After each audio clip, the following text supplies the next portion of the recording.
All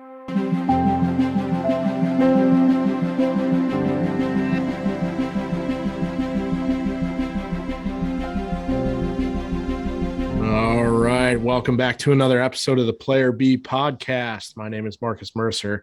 As always, joined by Rob Blevins. Rob, how we doing? Better than I deserve, sir. How about yourself? I'm doing all right. It's wish I could have got out and played a little golf today because the weather's actually somewhat decent, but I love it. Let's get the weather right out of the way. Yeah. Start the show with a weather talk. 100% of the time, every time. Yep. So, but yeah, I'm excited for this episode. We have a special guest that I'll kind of let you intro because you know pretty well and have a pretty good relationship with. So yeah. My former coworker, Mr. Ben Bastel, is joining us tonight. So Ben, welcome to the Player B podcast. How are you doing tonight? Doing great. Happy to be here. Nice. Good. What's the? I saw in the video. We're obviously not going to probably post the video, but I saw the beer in hand. What beer are we going with tonight? Going with a 12 Dogs Christmas ale tonight. Strong choice. Ooh, okay. All right. Always a good choice this time of year. So if it starts to slur at the end of this, we'll know just to kind of maybe dub up the audio a little bit to make it more clear. So that's fine. The 12 dogs. That's a little homage to our first employee Christmas party there, Rob. Mm-hmm. Oh, yeah. There's sounds like there might be some stories behind that one.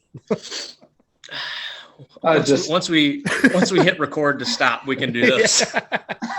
That's off the air. All right, fair enough. Right? Yeah. So, yeah. You can never go wrong with a Christmas sale this time of year. So that's right. No, good stuff. But yeah, excited to have you on. Well, we've met a little bit, but I know you and Rob go way back, so it'll be fun to hear some of the stories and chat about some of the old days, I guess. Well, yeah, Ben, we'll go ahead and just kind of jump right in.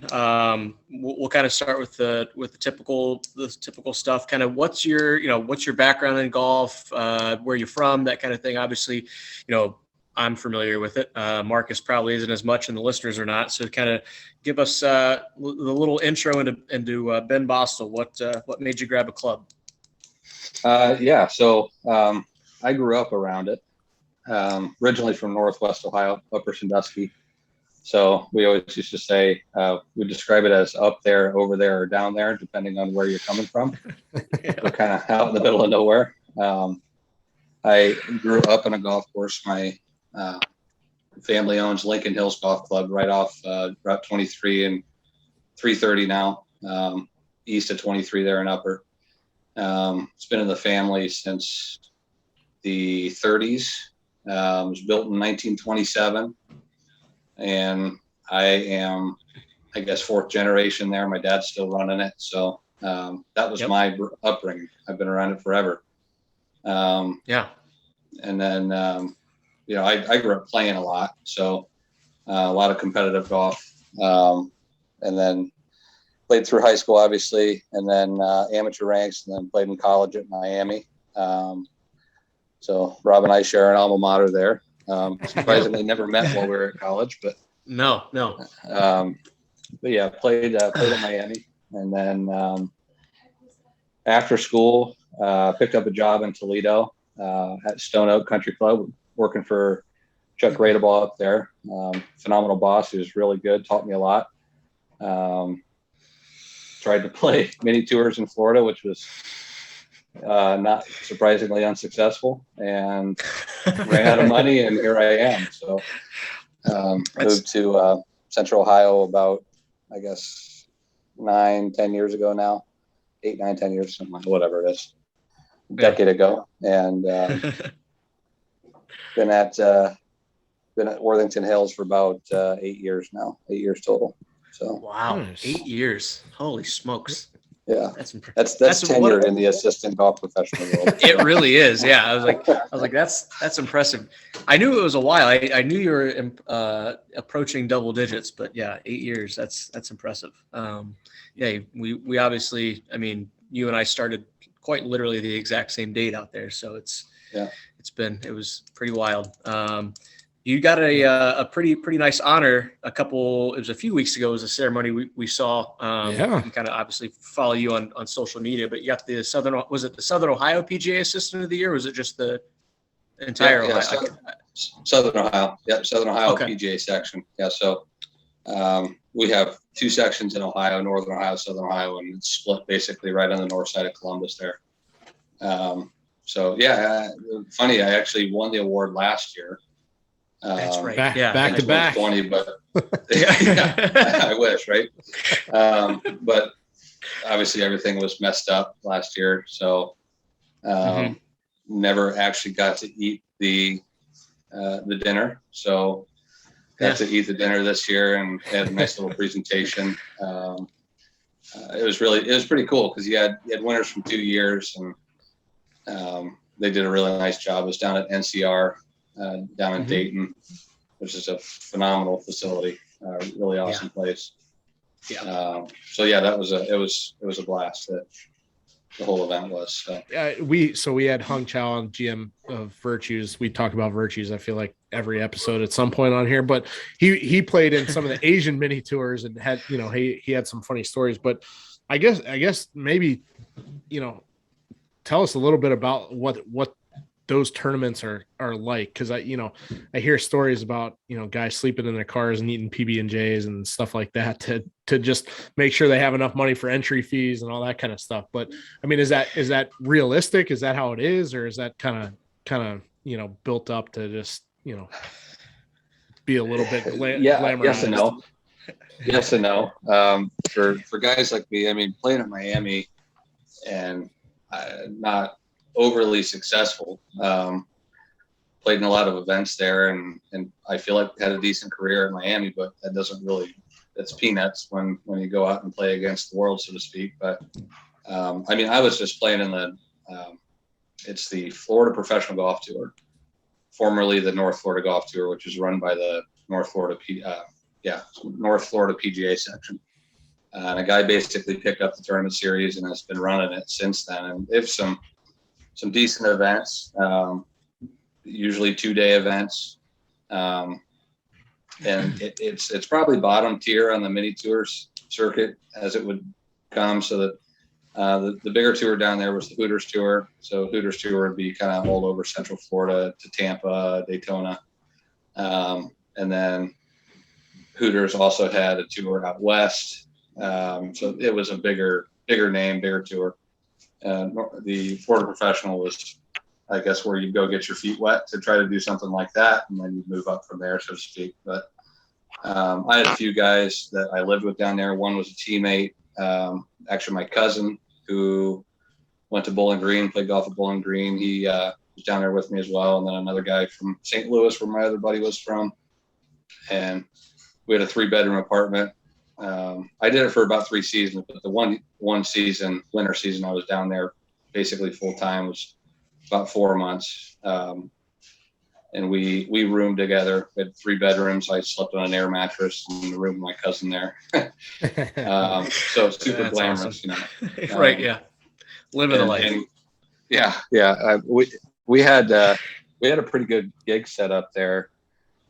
We were right across the street, basically, from Reunion Resort down the south side of Orlando, and they were running a deal where if you were doing what we were doing, everybody was kind of hurting at the time, so we took advantage of it. But if you were basically a professional playing mini tours, you could get a pseudo membership there. And it was basically practice privileges, and you could get some discounted green fees and whatnot. So that's what we did. We all did that, and we'd go there every day, practice, and then basically it was the Nicklaus course at Reunion before they actually built the clubhouse. They got stopped like mid-production when the housing market crashed. So it was like there's nothing out there. So we would go play and go practice and putt and whatever else until the starter left, and then go sneak out in the golf course for 9 holes afterwards and just walk 9. And that was basically our daily routine. And then the typical rota from that was to go back to Publix on our way back to the apartment, pick up a 4-pack of Tall Boy PBRs and there you go. Papa John's pizza, yes. and was our night. So yeah, it was a lot of that. Just living the dream. It was a lot of fun. Oh man, absolutely. Miss it, but yeah, it was a grind too. Yeah. I actually think that winter I had to pick up a caddy job. So I caddied for a girl at the LPGA tour school qualifier. Yeah. And I think I made like $700 or $800 that week because I caddied the whole week for her. And that was basically how I got home that winter. Because I completely ran through the bank account. That's impressive. I've heard stories of guys that'll like get basically outside staff jobs and try to balance like work, and then because the same way they'll work like outside staff at some club, and just like we would do at Worthington, like, hey, as long as you don't abuse it, you get practice privileges, playing privileges.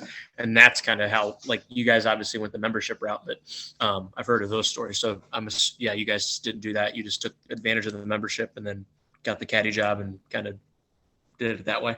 Sounds like. Yeah. So realistically, that winter, I had seriously considered going to a couple places down there. There's like, I think it's called Providence Golf Club or something like that. And it was right around the corner.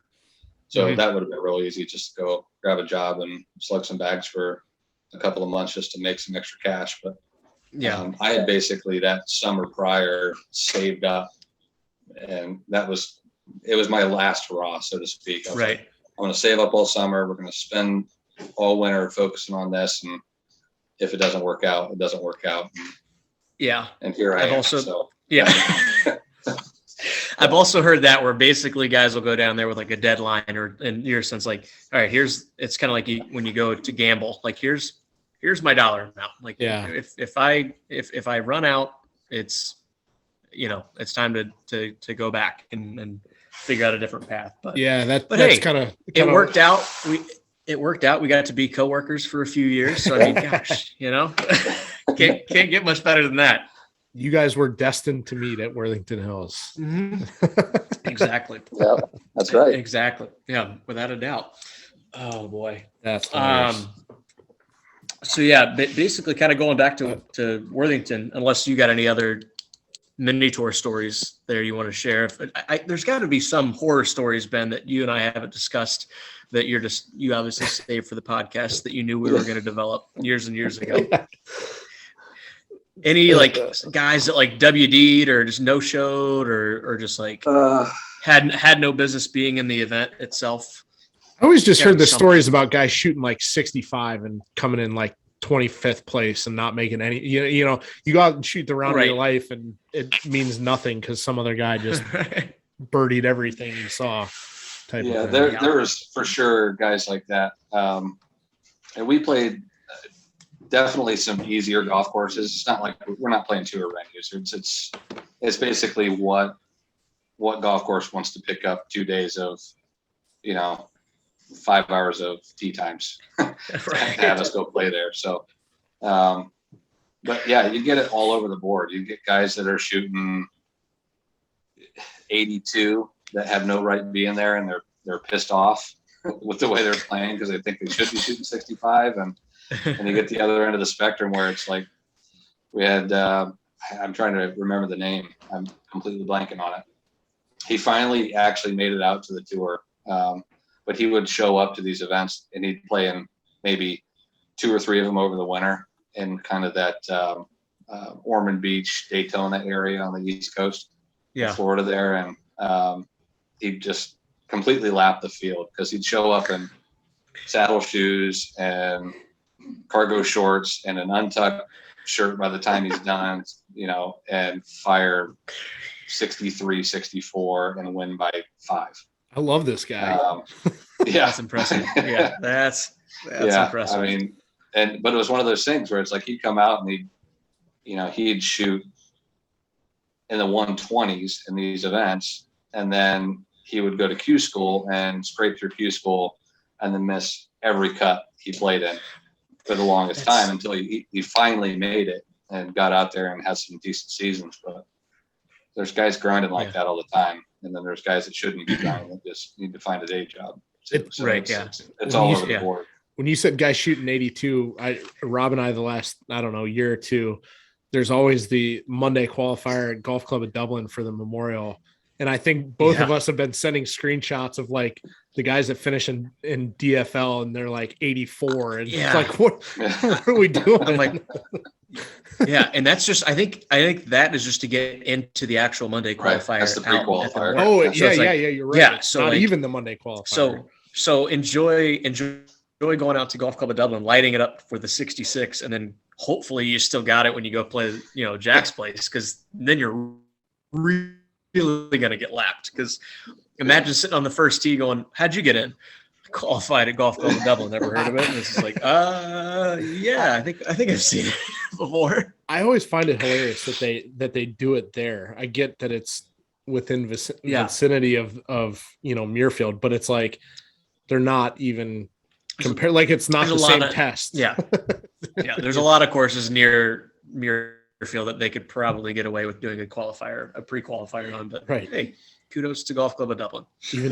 Even the place across the street would be a way better test. So anyway, that's beside the point. Yeah. Well, I think it's time to segue. And Ben, you're a part of history here. We have a new segment, also known as a first ever segment. We are going to test this out. We're going to try to do this with all of our guests moving forward.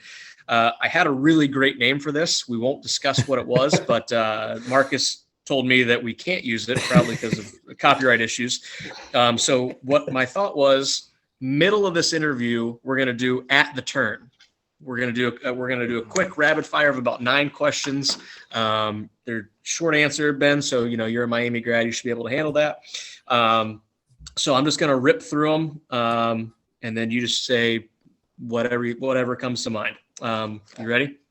All right. Fire away. These are hard hitting questions. These are, I didn't show you these, did I, Ben? I know I gave you the itinerary. Okay. All right. Okay. Off the cuff here. Again, these aren't hard. All right, we'll start off with an easy one. Number 1, you prefer ride or walk when you're golfing? Always prefer walk for pace, but it depends on the crowd. Gotcha. All right. Fair. Do you prefer a wood tee or a plastic tee? I'm a traditionalist. I prefer wood. Well played. There you go. At the turn, had a bad front 9. Are you grabbing a hot dog or an energy bar? Huh. My gut tells me hot dog. Excellent. Well played.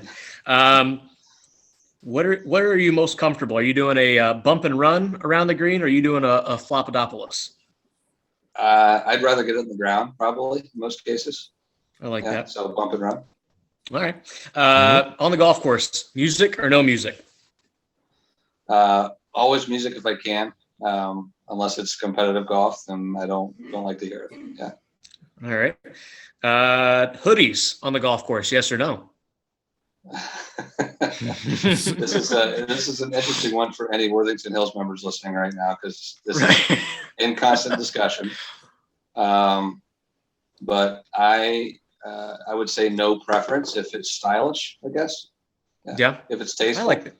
Tasteful. I like that. Tasteful wear. Yeah. I like the dance right down the middle, not going on either side of it. Well played. That's called job security, Ben. Well played. Blades or cavity backs in the irons? I'm a muscle back all day long. Yeah. Love muscle backs. Excellent. Lowest round, competitive or non-competitive round? Lowest competitive is 64 at Apple Valley. Lowest non-competitive is 61 at the friendly confines of Lincoln Hills. My home course growing up. 61? You couldn't break 60? Come on. Yeah. I was gonna say I got you beat. I got a 49 at St. Andrews on Tiger Woods Golf, so I got you beat. There you go. And then to round out this, we got a little bit of a scenario question here. Tight par 4, short, 320 yards downhill. You got OB right, water left. Are you hitting an iron for safety, or are you bombing it, trying to get it on the green? A little risk reward or laying up? Knowing how I hit my driver, I'm probably going with 3 pitching wedges and hopefully a 1 putt. But bold strategy. yeah, I'll go with Marcus, what Sean Vandeveld should have done. Yeah, Marcus. If you want to dub in that wah, wah, wah, audio right there when he says he lays up with wedge, that's perfect. I would love to see. We should have a pitching wedge putter challenge where we play 9 holes with just a wedge and a putter and see how we do. That'd be great. That would be hilarious. And folks, that was our first ever At the Turn segment. That was great. Well, thank you, Ben, for being, that's going to be a trivia question one day of who was this Player Bees podcast. That's first right. ever At the Turn segment. It'll be Ben Bastel. So there was, hoodies have been a very, as you mentioned at Worthington, it's been discussed, but it has been very contentious in our group texts, and the fact that it's still even being debated online. You see the Instagram post from golf.com or whatever about hoodies. It's like, why are we still arguing this? This is, but it's a running joke in our group text that Rob is so much of a traditionalist that he would kick me off the course if I showed up to league night in a hoodie. So, but I golfed to, I think, our first or second night of league in a hoodie. So, I mean, I'm okay with hoodies. I no printing on the front. They can't have any printing on it. Because you're probably realistically not going to see the hood in the back, but it's exactly tasteful. It just has to be tasteful. Tasteful. I like that. Tasteful. But I don't mean this to come off as a humble brag, but I did when I was at Torrey last week, and I did buy a Johnny O hoodie, and I sent it to our group text, and our Carbs, who's going to probably be listening to this, is like, I think his response was, "Boy, you better not let Rob see that on the golf course." Not a big deal. I'll allow it. It's not a big deal. So. Nice. He's not riding in the cart with you anymore, though. It sounds like. Right. Yeah. Exactly. I'll be walking. We've been walking. We've been hoofing it out. That's there. Good. So yeah. Do a little exercise on Thursday nights. Get the push carts going and enjoy it. So exactly. Well, getting back kind of to pick your brain a little bit, Ben. Obviously, you had mentioned you've been out at Worthington now for 8 years or so. Just talk to us a little bit. I know Marcus and I have kind of been out to the practice facility, and when we've seen the growth, or I know I have, obviously. But just kind of talk to the listeners about how you've seen the facility grow over your tenure there, from what used to be under the pro shop and what's currently under the pro shop, renovations, range, that kind of thing. Just kind of walk us through how you've seen that venue change over the years. Yeah. Well, as far as the learning center goes, I mean, that really started on a January off with you and I. I mean, it used to be our fitness center. And they spent, a good bit of money and put a really, beautiful fitness center in on the other side of the clubhouse. And then turned that into essentially, they call it a kids zone. So, I mean, it was a little bit of a free for all. The kids would go down there during dinner time and, play games and kick balls and watch TV, whatever else. Just kind of a hangout spot. And it was, it was okay. But I mean, when you're sitting in the pro shop, you can hear it. Before you ever see it, through the cold air return gear. So I mean, it was a space that could be used for sure. And we would go down there in January. I think you bought was it a Hank Haney? It was a David Ledbetter. Yeah. And we dragged a mat off the range, power washed it, threw it downstairs, and did that. And that's kind of when we were like, this kind of works. So we were down there hitting balls, and it just spitballing the idea of what if we put a simulator in here. It was all drop ceiling, so obviously you knew you had at least another foot above it, and it was already at least 10 feet or so.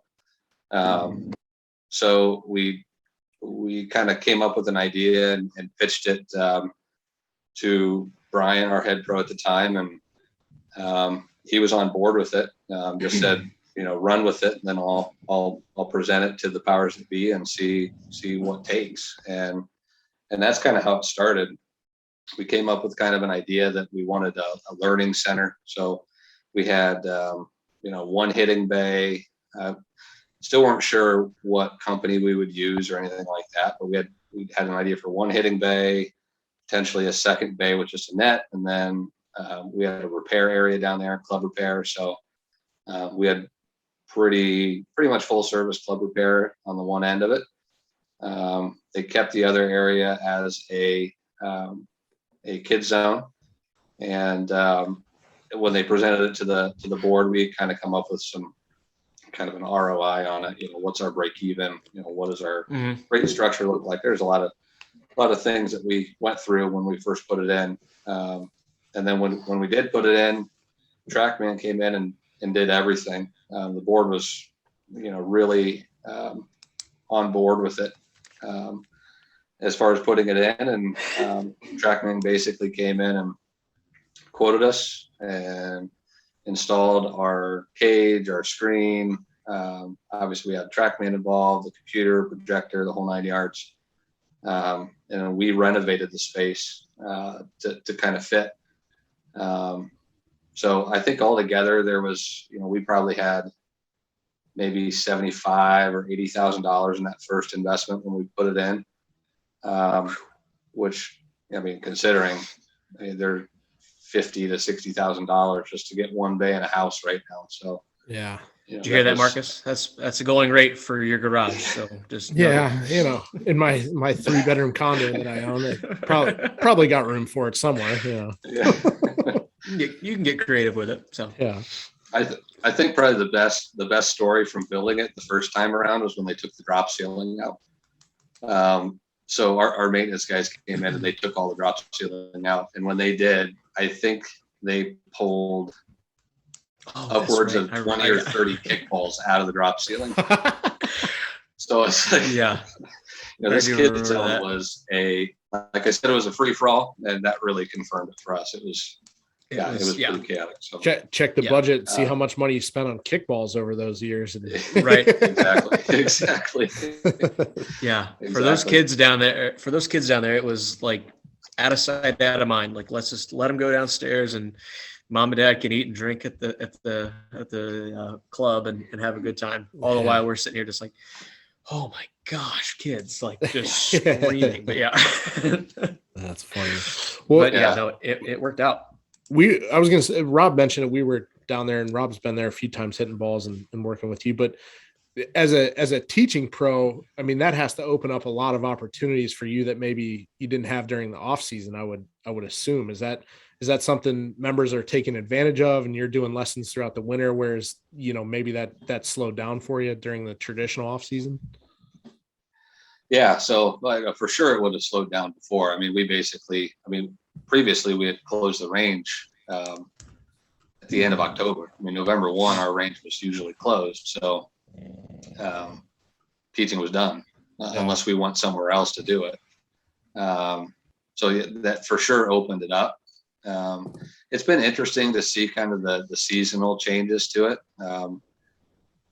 Fall instruction is still slow, and I think people kind of hold out for good weather in November, early December. So we don't typically teach a ton that time of year, but man, it's like we hit mid-December and people are starting their New Year's resolutions early, and we get rolling on it. And January, February, we get right back into it. In January, I only probably teach 2 days a week in January, just because it really is the only month where you get any kind of hiatus. We try to take advantage of it, but yeah, I remember when we pitched the idea, it was kind of a blessing or a curse. We're like, if we have this indoor facility, we are off in January. We can pretty much kiss that goodbye. We're gonna have this facility downstairs, but we're also gonna have the golf pros not be on property in January. We're like, yeah, it's gonna be sweet, but we just turned ourselves into 12-month employees, which is completely fine. But it was one of those things I remember. It was like, oh shoot, we didn't really think this all the way through. We got into it, and I think for November, December, right when we opened it. No, we opened in February, I think, or that first year. But then the first full winter we had, November, December, it was great. We still got to be indoors swinging a golf club with the simulator. And then we hit January and we're like, okay, we didn't plan on this when we first put this in, but thankfully, from our end, it was just kind of, you had to make the most of it.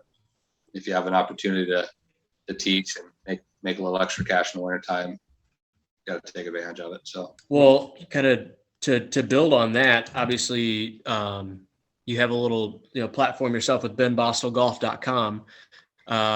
So all the listeners, make sure you check that out. You can go on there and book lessons, club fittings, you do club repair. Would you say you have a lot of, I guess, general public using that platform to book that, or is it mostly just members kind of reaching out? Because obviously with being the director of instruction and having that avenue, I didn't know how much the public kind of reaches out to you via that platform. Not a ton. It's mostly our membership. I advertise internally quite a bit. Through Justin. I know Rob has met Marcus. I don't know if you've met him or not, but he's our head pro, and he's been phenomenal. I mean, he gives me some flexibility to be able to reach out to our membership from a promotional standpoint. So for self-promotion, things like that. But even outside the club, they've been very good with allowing me to do that. And that is definitely something that I am looking at doing more, just expanding my market. So, more outside the club. We have phenomenal facilities there, and it's a great way to showcase the club and showcase the facilities there, and give everybody a little bit of positive exposure. So, yeah.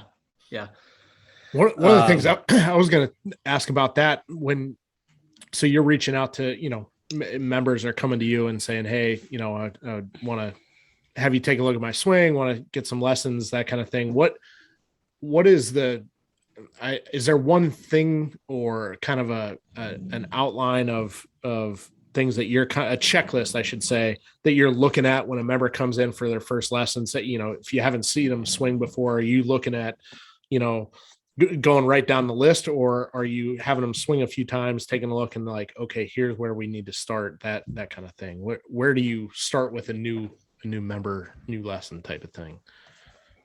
So a lot of it is, you kind of got to give them a little mini questionnaire, so to speak.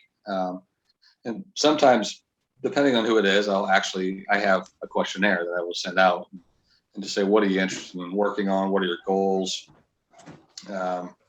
If somebody just wants an initial lesson, I'll oftentimes just shoot them an email beforehand, just to pick the brain on what they're thinking. Sometimes people come and say, hey, I want a package and here's what I want to do. They just spell it out, and it's pretty simple to just follow that path. But, typically when somebody comes to me on an initial lesson, we're trying to figure out where their goals are, what they're trying to do. And that's ultimately, the most important thing to figure out, not just looking at golf swing. I mean, golf swing's important, but if somebody comes to me and says, I want to work on my golf swing and improve my handicap, those don't always coincide, so to speak. So we try to look at every aspect of the game. And if I can, at least have them nail down their own goals as to what they want to accomplish, then we can have a conversation that's a little more, back and forth and a little more candid. Because oftentimes you get people that come in and they say, hey, I want to get better, but I don't know how to do it. Right. And I don't know what I need to do or what I want to do. And then that's the case. And a lot of times we'll simply just say, all right, we're going to hit some golf balls and just have a conversation.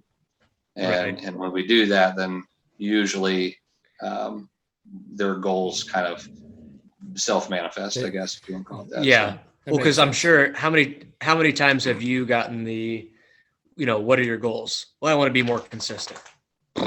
Okay. Like, so, what do you mean? Like, right. Everybody wide does. Range of consistency here. Right. So, I just remember that kind of from my teaching and my interaction where it's like, well, what, like you said, the questionnaire thing's a great idea. Like figure out what's the member willing to put in time wise? Like, is this going to be, somebody who's going to see you once a month and practice twice, maybe between sessions, okay, then you obviously have to modify what you're looking at.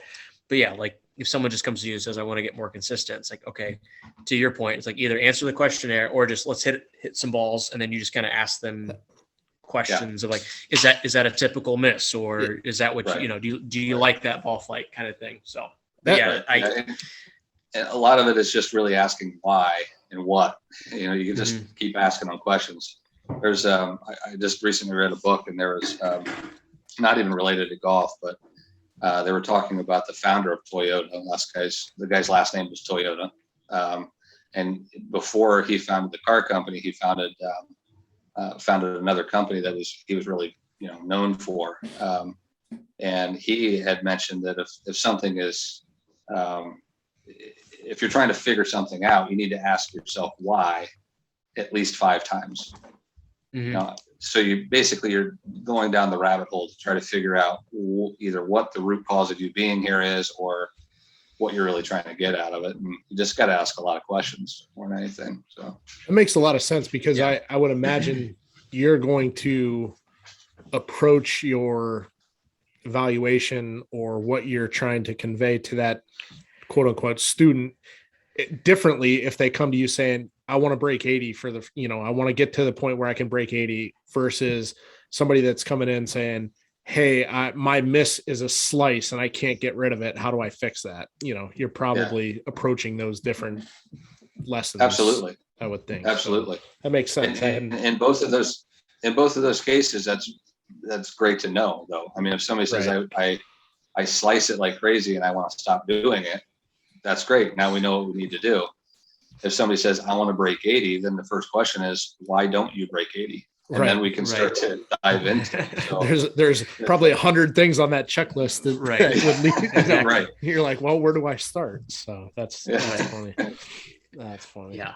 So, yeah. Kind of still touching on the teaching aspect. I mean, this is kind of a loaded question, and this was not on the list that I sent you, so I apologize for throwing you a curveball. What would you say is kind of your teaching philosophy? If you have one? I feel like you kind of, you're pretty adaptive from the time that I've worked with you and kind of overheard you giving lessons and working with me. You don't really teach one swing or one method. It's very flexible in that standpoint, but do you at least have kind of an idea of like, okay, this is how I teach. This is, any type of philosophy of feels versus reels, or kind of where's your like crutch, for the lack of a better word, on when it comes to teaching philosophy? Well, when it comes to the golf swing, are you referring to the golf swing more specifically?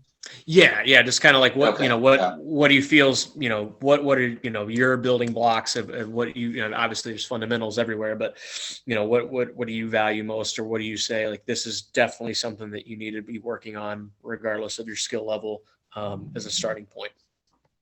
Yeah. So like you hit the nail on the head. I mean, fundamentals are really what it is. I mean, I would say that, a vast majority of my golf instruction is before somebody ever takes the club away from the ball. Because you can really change what you're doing at impact just simply by how you stand and how you stand in proximity to the ball, how you grip the golf club, simple things like that. Those are obviously very important. And they're not necessarily universal. They are individual to the person and the person's body and what they're working with. Again, all part of that kind of questionnaire or question interview process that you have with them. You're constantly assessing how they're moving and how they're swinging, how they're starting the swing, what their hands are doing, all that stuff. So I'd love to say that there are specific fundamentals in the sense that we stand next to the ball in an appropriate way, but that's still fairly individual. I wouldn't take somebody who is stiff as a board and 78 years old and have them do the same thing that a guy that's limber and 27 would do. So, right.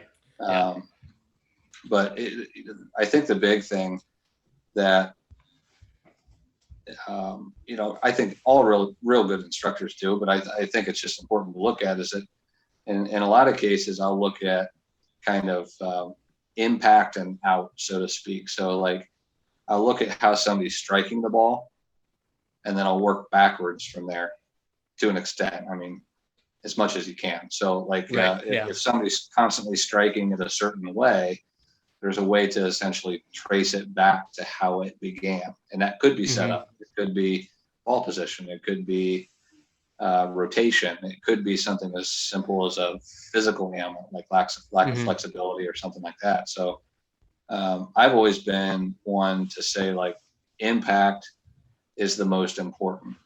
And you can even look at it from like a tour standpoint.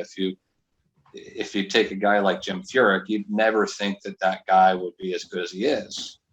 And then on the opposite end of the spectrum, you take a golf swinger like Louis Oosthuizen, and you'd say that guy should be the purest ball striker that ever lived. And in reality, they're both phenomenal ball strikers. Right. And somehow they get back to the golf ball in very similar ways using very different techniques. And it is a testament to their bodies, their familiarity in the way they move, and previous instruction. I mean, to be quite honest. So I like to work at impact and move away from it, whether that be in the takeaway, in the backswing, at the start of the downswing, or even through to the finish. How are you moving around impact, and how's that affecting impact? So, Would you say that's pretty typical that most instructors, I don't know the right way to say this, kind of, they direct their teachings to what that particular player or student needs, or do a lot of instructors have, okay, here's my method. Here, I subscribe to this one type of golf swing, and this is what I teach. Is that common practice, or is it more like what you're saying, where it's, okay, let's take a look at what you're doing and how we can improve upon what you're already, what your base is, I guess is the best way to say it. I mean, there are a lot of really, really phenomenal golf instructors out there, far better than me, that would, it's just, they subscribe to the same thing. It's how are you hitting it, and how are you getting it there? What is your swing? What is your body doing to get that club to go to where it's going? And then can we make it more efficient? Yeah. It's not so much that we need to reinvent your golf swing to make it look like X, Y, Z. There's obviously a lot of golf instructors that have made an absolute killing or a living off of teaching a methodology. I will say David Ledbetter is a phenomenal golf instructor, but he's also a pretty decent salesman, and and my guy. And the moves. I mean, you have his A swing, right? So something as simple as that is he's coined it. I mean, but in reality, he is teaching. I don't know if you want to call it a methodology, but he's swinging or he's selling a way to swing the golf club. And it doesn't work for everybody. And I think if you got an actual lesson from David Ledbetter, he's probably not just going to shove you into that barrel just like he's selling it. But what he's selling and what he's teaching may be slightly different. So not a big deal, but he is kind of my personal swing coach. So I say Marcus, Marcus got his swing analyzed by him. So he's pretty much, he's sipping the David Ledbetter Kool-Aid over there as we speak. So. I need to go back and rewatch that video and practice what he told me. It's been, I think I watched it a couple times when they sent it back to me, and I haven't watched it since, but now's the time to, but that is a good point though, Ben, because like you said, it's like a golf swing's kind of like a fingerprint where there's really no two ways of doing it. So to sit there and say, this is how you have to set up, this is where the ball has to be, this is how you have to come off the ball. you see things such as like, what was it? The stack and tilt. I mean, that was that's kind of what I was, that's exactly, stack and tilt's exactly what I had in my mind when I was kind of asking that question. Yeah. It's like stack and tilt. And it was like natural golf, like Mo Norman, that kind of stuff, where it was like square peg, round hole, regardless, we're going to fit this swing idea in. And I feel like the true instructors are those that can see like Marcus's swing and then say, no, here's what you need to do, and figure out a creative way to get him to get the, results he wants, and then see some schmuck like me go, okay, no, this is what you need to do. And then it could be two different things where Marcus and I, have a beer and say, well, what's Ben having you work on? And he's like, oh, well, he's having me work on ball position. I'm like, oh, well, he's having me work on rotation. Instead of going, oh, well, I need to do this with the takeaway, or I need to do this. It's just, if we're going to the bar and having a conversation of our golf swings and we're saying the same thing, it's like, well, that doesn't make a ton of sense. Like, that's few and far between, where you're going to be your lessons aren't every single one's the same. That's kind of what I was getting at. Cause this place will remain nameless, but I haven't taken a lot of lessons in my golf life, but I did take a couple years ago, and I've faded the ball my entire life. I've always hit a fade, and this guy tried to turn me into a draw player, and I'm like, okay, sure, let's give it a try. And then that entire summer I had the old two-way miss going with every club I hit, and I'm like, well, now I don't know how to fix it. So it just, like you said, square peg round hole type of thing. So, well, and to that point, Marcus, I mean, and Ben can probably attest to this, if you stepped up and hit fades all your life, Ben, I'm sure one question was, do you like that ball flight? Like, do you want to hit a draw? Like, if the answer is like, are you okay with that? Then if you say, I kind of like just seeing it peel out there and cut. Okay. And then Ben or any instructor would know, like, okay, then we don't need to necessarily, unless you're calling a cut like a 40-yard slice, then that's no longer a cut. Like, power fade. Right. That's the only thing that I would say. I mean, if somebody wants to shape the ball a certain way, I'm certainly not going to tell them to switch it if they like to see a certain shape. Because at that point, you're changing the way they see every golf hole and every golf shot and every design they'll ever see ever again. Because they're going to approach everything differently. And that's really tough to do, to just flat out switch your methodology and how you shape it.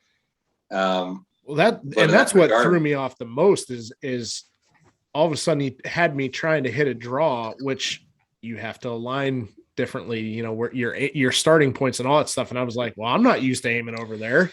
What's going on here? So it just threw me all the way off. But that's kind of what I was wondering about that, because it seems to me like Rob's point, a good instructor like you were describing is going to improve upon what that player is already built. They're going to take what they have and make it better, I guess, is a best way to say it, rather than, okay, let's tear it all down and start over type of thing.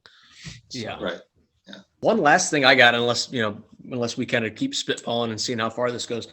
As we're talking about, social media platforms and things like that, Ben, you've had some, as Kenny Banya would say, absolute gold YouTube videos. And they started as tip of the weeks for the ladies at Worthington Hills.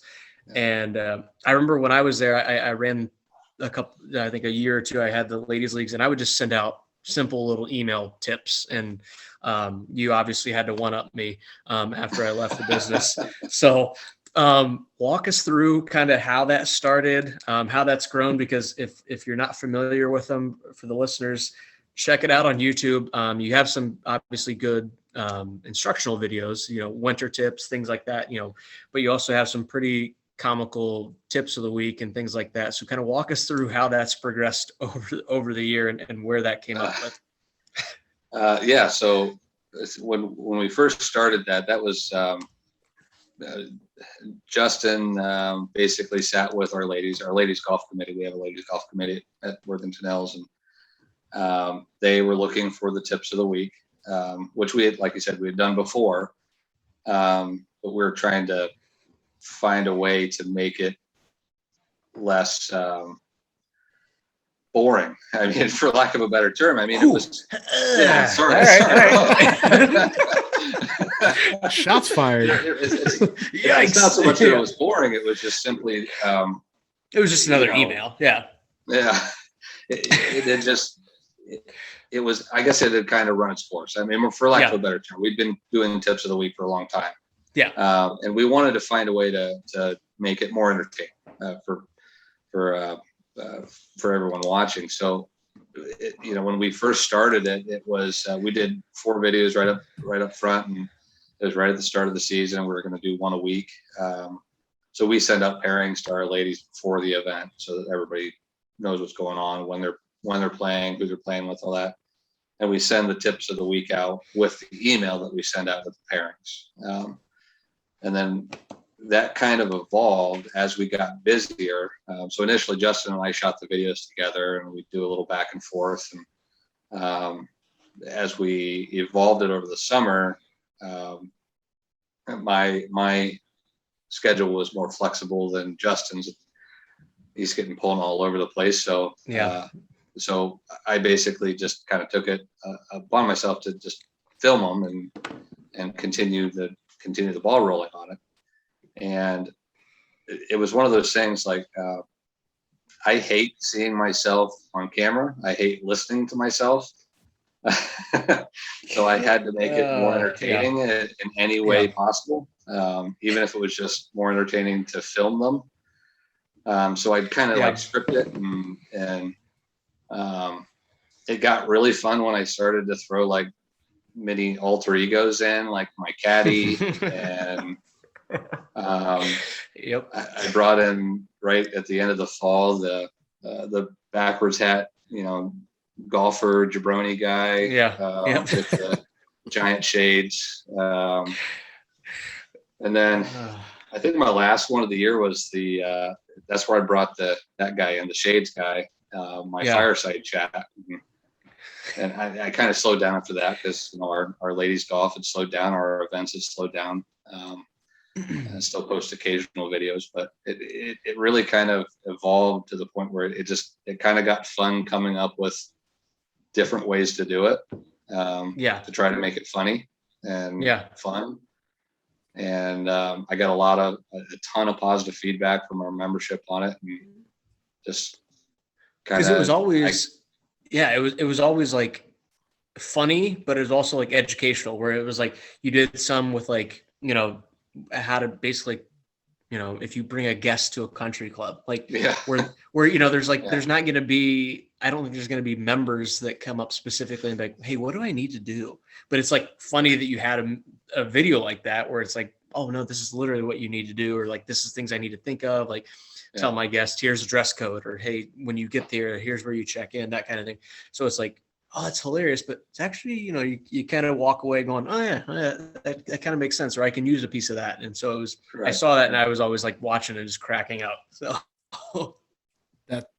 that's pretty cool, because it's like you said, it's things that maybe you don't want to go up to the pro and ask, like, hey, what's the etiquette of bringing a guest, or that kind of thing. But it's funny. I need to check out some of those videos. I've seen 1 or 2, but I need to check out the rest. But you guys, I'm assuming, follow that guy, what's his name, Manolo, that does the kind of, he does some like funny videos on teaching etiquette and the rules of golf and things like that. Yeah, they're pretty hilarious. So yeah, that's cool to hear you got that going on. I've considered implementing some of his comedy into the videos, but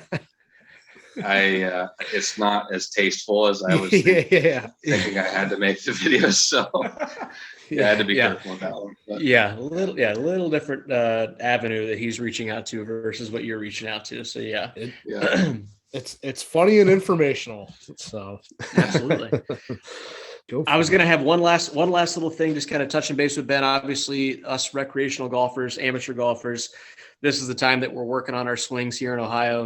The white stuff should be coming down soon. What are you working on off season?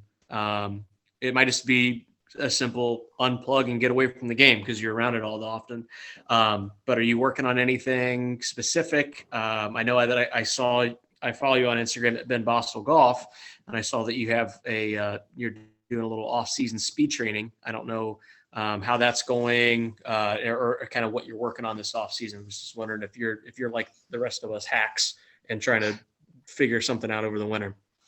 Yeah, I am working with, or actually partnered with a company called Ripstick, and just started their program. And it's essentially, there's a lot of companies out there that do speed training, like Super Speed Golf and so on and so forth. But I was intrigued by this because it's one stick that has interchangeable weights.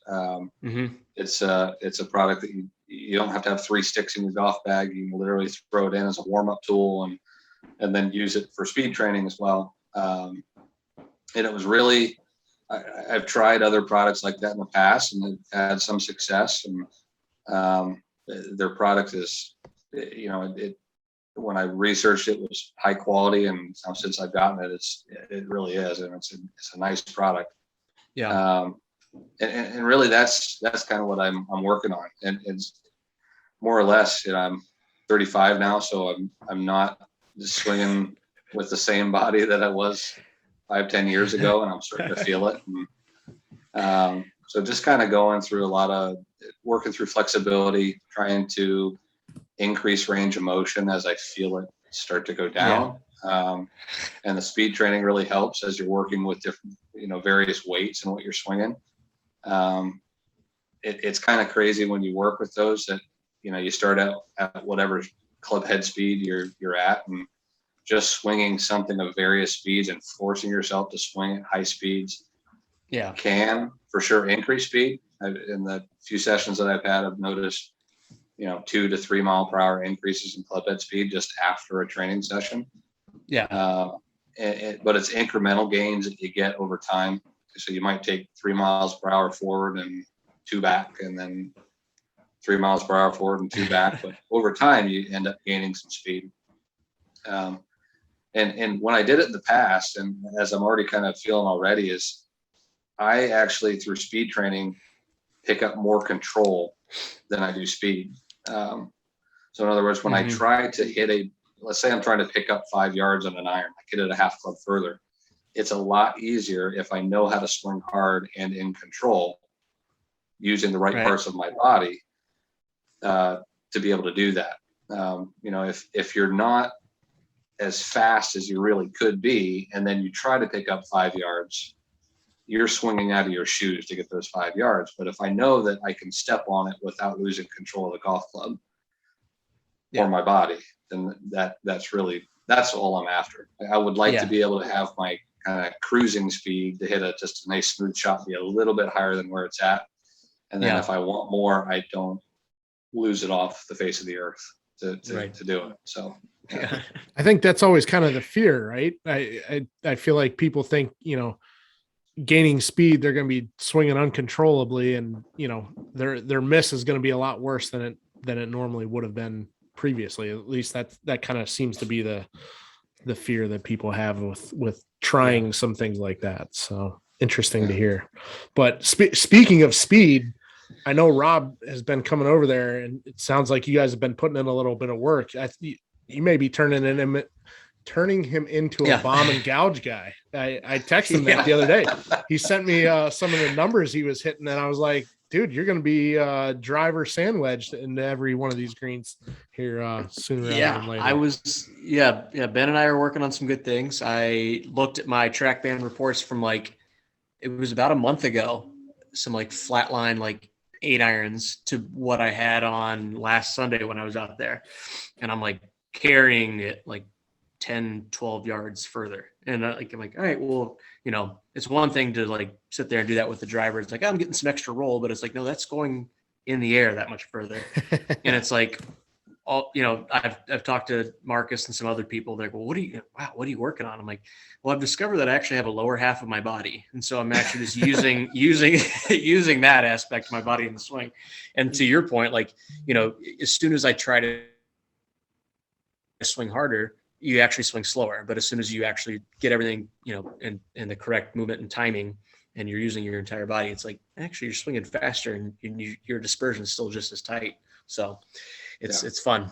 When I told Rob he was turning into a bomb and gouge guy, he said that's the funniest thing I've heard in a long time. I was like, that is not at all true, but I appreciate that. So just as long as he keeps those silky hands and hits that nice high flop shot, I'm always used to him hitting. So there you go. That's the goal. I told him one of these days I'm going to have him teach me that one hop and stop shot I always see him hit, because that's one I haven't figured out yet. So I'm going to have him teach me that one. But I guess one last question with that is, so if you're teaching an 8 handicap comes in for a lesson, but now a guy like Rob, who you've known forever, who obviously has some background in the game and can play, what does that look like for you? How are you communicating differently with somebody like Rob than somebody like me, a 7 handicap that doesn't know what they're talking about and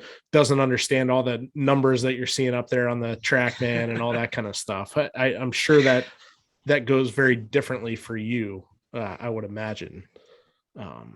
Sure. Yeah. I mean, Rob and I have both taught with TrackMan. Right. Yeah. So and when you start talking about numbers in golf, it's like speaking a foreign language to an extent. There's a lot of knowledge in there. But I think the biggest thing is that and I should preface this, that I only teach really with TrackMan for maybe 30% of my lessons. Yeah.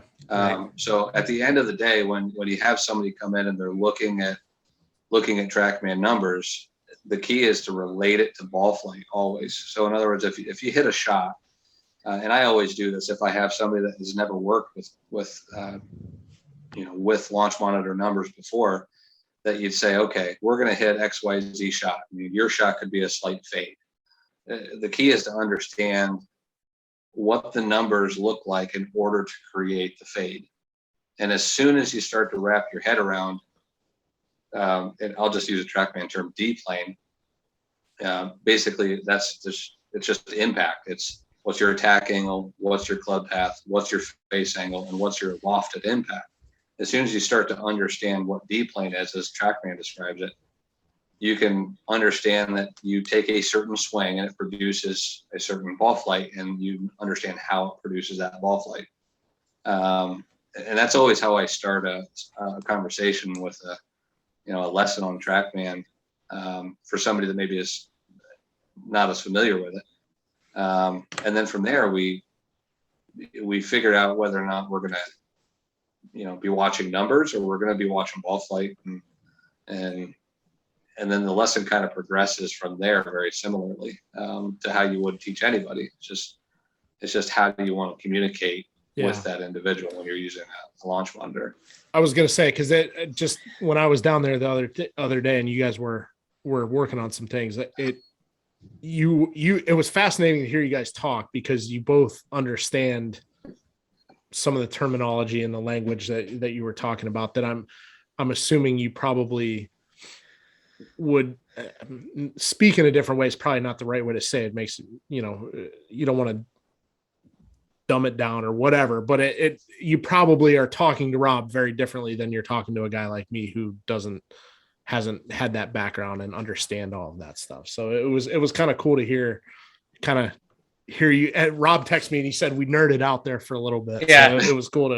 My exact words are, I was like, sorry you had to listen to Ben and I geek out over numbers and landing angle and face to path and all that. So, but yeah, no, it's such a fun tool to have at your disposal, Ben. Like, and now obviously you guys have two. But yeah, like I always kind of would tell people when we first got it, what we were able to do out at the range in 30 swings, we could do on TrackMan in 10, or, you could pick up patterns, and especially from like a, revenue standpoint with like club sales, club fitting, like lie boards, impact tape, you can just look at like here, just pop. And that goes with technology with golf too, like fit carts, like you just pop this on here, hit this, here are your numbers, bam, pop this on, hit this. So it's just such a cool tool. And the fact that Worthington's got two of them now is phenomenal. So nice. Yeah, from a club fitting standpoint. Sorry, one more point. Yeah. From a club fitting standpoint, it's amazing, especially when you use something like that exclusively to fit clubs with, that so often you watch somebody hit their own clubs and they take a handful of swings, and it's surprising how often you nail the club head, or at the very least the shaft, in the first, if not the second try. Where, before you'd say, all right, let's hit however many shafts or however many heads, and we're going to watch ball flight and guesstimate at distances, and we're going to figure out which one feels the best. But as you watch them hit shots and you get their feedback, and then you can apply numbers to it. I mean, usually it's like, try this, and they're like, that's it. That's exactly what I want. Right. And then you're done. Fitting has been so simplified with TrackMan, and just the evolution of like fit carts, and you have 5 heads with 50 shaft options and things like that. So it's just it's phenomenal. So that's nice. Say, Ben, I appreciate you hopping on here. I mean, we've talked your ear off, and hopefully everybody got something out of this. I know that it's nice to have somebody else on, and instead of just Marcus and I throwing ideas off each other and just bullshitting the whole time. So it's good though. It's glad you hopped on finally. Well, thanks for having me. I really appreciate it. So, for sure. And we'll definitely have to have you back on, but maybe, I think you've mentioned it a couple times, but where can people find you? Instagram, YouTube, all that kind of stuff. Where can people look you up? Instagram's probably the best place, is at Ben Bastel Golf. And obviously benbastelgolf.com. And I have a booking website that you can access through my webpage there. So best place to find me. Excellent. Love it. Excellent. Perfect. Well, thanks again for coming on. Look Ben up there, and we'll get back on the track, man. We'll get out and play, and definitely have you come back on the podcast, and I don't know, shoot the shit a little bit, maybe some more mini tour stories. We'll have to compare your mini tour stories to the Asian mini tour stories that Hung has. So that Hung gives us, exactly. Cool. Well, appreciate it. Give us a follow on Instagram. We did start an Instagram page. I think we mentioned that last time for the podcast there. So we'll be posting some clips and things there, but it's Player B podcast on Instagram. Give Rob a follow at Club Tour Ohio, and myself at Punch Out Golf. And we'll talk again next week. So thanks again, Ben. Yep. Thanks again, Ben. Yep. All right. Adios. We'll see you guys.